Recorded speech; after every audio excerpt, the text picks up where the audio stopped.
As we witnessed another emotional climax of The Bachelor tonight, we begin here with a story about a very different kind of search for love. Online dating has become increasingly sophisticated. You can now filter by age, gender, eye color, body weight, and race. But has a new site called Where White People Meet crossed the line? Here's ABC's Gloria Riviera. You're the person I want to spend my whole life with. While the Bachelor finale makes it look like a fairy tale on TV,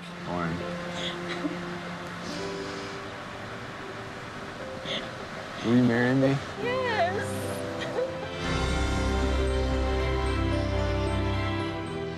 for many, finding love online can easily turn into a nightmare. So this is my profile.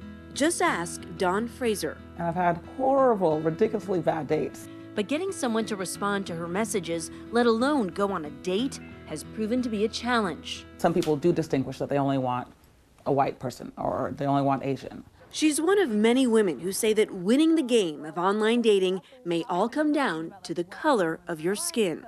I know as a black woman in this online dating world, it's going to mean that I'm going to have to contact many more people in order to just get a typical response that a person not of color might get on a normal day.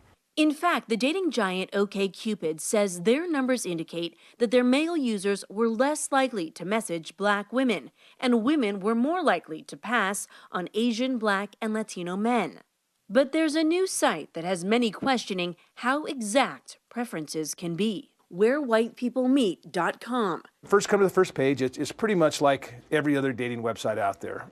Sam and Jodie Russell are the masterminds behind the 2-month-old dating site, launching the business with this billboard in their hometown of Salt Lake City, Utah, a region more than 90% white. Where White People Meet, the name alone. Did you expect a little bit of backlash? We counted on that. That was part of our marketing plan. You knew it would be controversial. We did.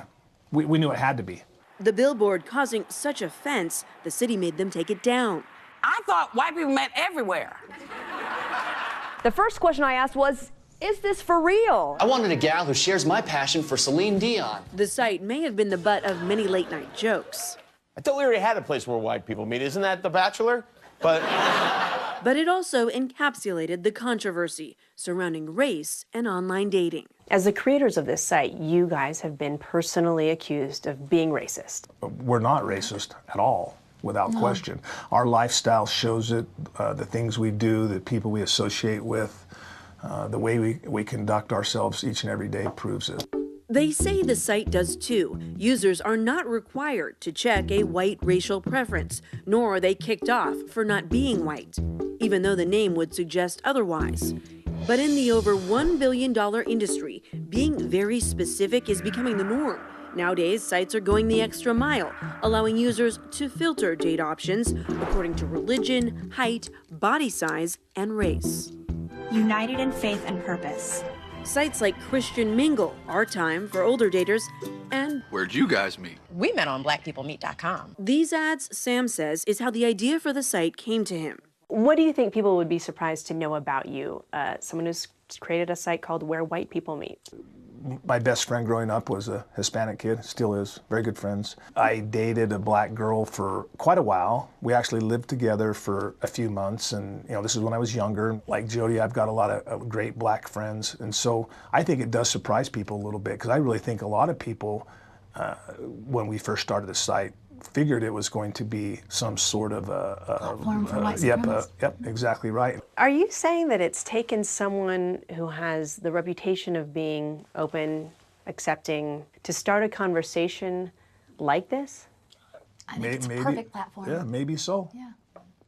And what do you hope that the website does for the conversation on racial equality? That maybe it gets people talking, and maybe we realize that we don't have to get offended every time we hear the word white or we hear the word black. Recent data shows that 54% of millennials are dating outside their race, 88% saying they'd be open to it. But critics worry a site like this creates a forum for racial prejudice. In the terms, it says you cannot do anything that what? Correct. Promotes racism, bigotry, hatred, or physical harm of any kind against any group or individual. So under that banner, declarations of affiliation with white supremacist groups, that would fall under that?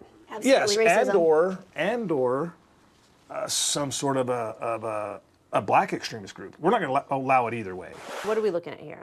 Okay, so will you just delete that? Yeah, so I just go right here. And Their son Holden, a high school senior, is responsible for monitoring the site. it's been a lot, like, kind of managing, because I go to high school, like, every day. He goes through messages one by one, accepting and deleting those that have been flagged as inappropriate. Tell me about some of the things you've had to take down. There's been a few profiles of people who just go in and make a fake profile of, like, people, like, with, like, a black face or picture of Adolf Hitler and people. Alarming stuff. Yeah, pretty alarming stuff, or, like, pornographic images and stuff that I've had to go on and take off. Comments on the controversy stay in. I love the controversy, and I like the conversation of the whole thing, so I don't have an issue with it at all. And I'm glad I can be a part of it, honestly. At 18, do you think you're prepared to do that? Yeah, and I kind of have, like I said, that entrepreneurial spirit. So I've always This isn't about just business. It's also about a national conversation on racial discrimination. Yeah. It's so appalling because the implication of where white people meet is that these poor white people are having trouble meeting, which is not true. The world is our oyster. Emma Tessler is the founder of the matchmaking service The Dating Ring. She says the majority of her clients do have a racial preference. More often than not, it's white. For whatever reason, people still feel like it's okay to say, I only want to date white people. I mean, you would never be able to say, I only want to hire white people. An issue, she says, that goes beyond dating sites. If there's any experience where people are making negative generalizations about a huge swath of people based on the color of their skin, then we need to be talking about it. A problem the Russells are now having to address. And better to talk about it than leave it unsaid. Oh, for sure. Investors, I think when you don't talk about things, and I think we've gone on a couple radio shows where they would, with colored radio shows, and they love Sam, and they are saying thank you. Do you think it's an opportunity for people to become educated? I mean, listening to you just now talk about colored radio programs, that is a term that today, the word colored alone is something people would bristle at, and they do. So my question is, do you think that there's something to be gained from opening the conversation around something as simple as a dating app that can help? It's really for Jodie. I just want to get her take on that. You got it.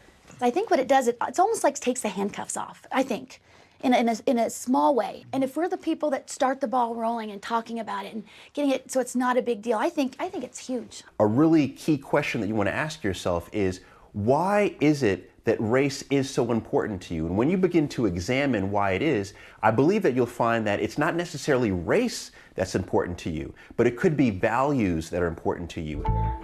Dawn is open to meeting men outside her race, but she says in today's world, if going on a date is the goal, a site targeting black singles just might be her best bet in finding the perfect match. So I think that the value is that you actually are going to get some responses. You're going to get some type of traction without feeling like the stigma of being a person of color. For Nightline, I'm Gloria Riviera in Salt Lake City, Utah.